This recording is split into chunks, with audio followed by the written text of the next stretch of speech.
Hello বন্ধুরা, চলে এসেছি ছোট একটা মিনি ব্লগ নিয়ে। আজকে আমরা যাচ্ছি, সকাল সকাল বেরিয়ে গেছি একটু বাজারে, তেমন কিছু না, একটু মাছ আনার আছে তাই।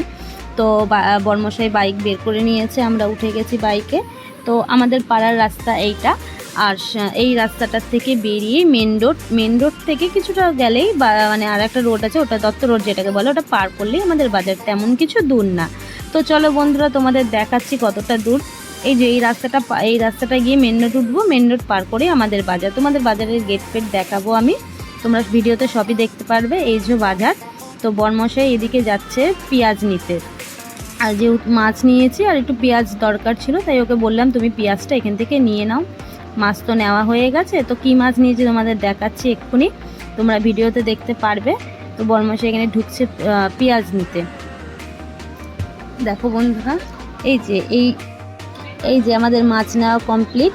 তো এই যে আমরা বাজার থেকে বেরিয়েছি, এটা বাজারের গেট। টাটা। এই যে এটা হচ্ছে মেন রোড, এটা পার করেই বাড়ি। তো এই দেখো, আমি ভাতটা বসিয়ে দিয়েছি তাড়াতাড়ি। এখানে মাছটা কেটে ধুয়ে আমি নুন হলুদ মাখিয়ে রেখে দিয়েছি। তারপর আমি চিংড়ি মাছ এনেছি, চিংড়ি মাছটা ধুয়ে নেব, ছুলে ধুয়ে নেব। তো এই মাছটা ঝাল করব আর চিংড়ি মাছটা ভাপা করব। এদিকে কড়াই বসিয়ে রেখেছি মাছটা ভাজার জন্য। মাছটা ভাজা হয়ে গেলে চিংড়ি মাছটা করবো। ওদিকে ভাত বসিয়ে দিয়েছি। তো দেখো, এই যে মাছগুলো নুন হলুদ মাখিয়ে রেখেছি, ভেজে নেবো আর কি। আর এই যে চিংড়ি মাছটা ছুলে এর মধ্যে কী কী দেবো আমি দেখাবো তোমাদেরকে। ছুলে ধুয়ে নুন হলুদ মাখিয়ে রাখবো। তারপর আমি মিক্সিতে বেটে নিয়েছি সর্ষে, পোস্ত, কাঁচা লঙ্কা।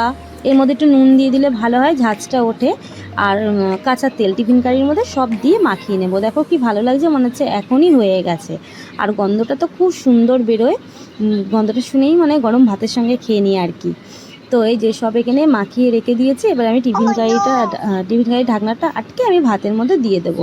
তো ভাতটা একটু ওপর থেকে আমি ভাতটা নামিয়ে রেখেছিলাম কিছুটা, নামানোর পরে টিফিন কারিটা রেখে আবার উপরে দিয়ে দিয়েছি। এবার আমি এটা ঢাকনা আটকে রেখে দেবো আধা ঘন্টা রাখলেই প্রায় হয়ে যাবে। আর খেতেও খুব দারুণ হয়েছিল, প্রায় ঝাল ঝাল খুব ভালো লাগে খেতে। তোমরা করলেও এইভাবেই করবে।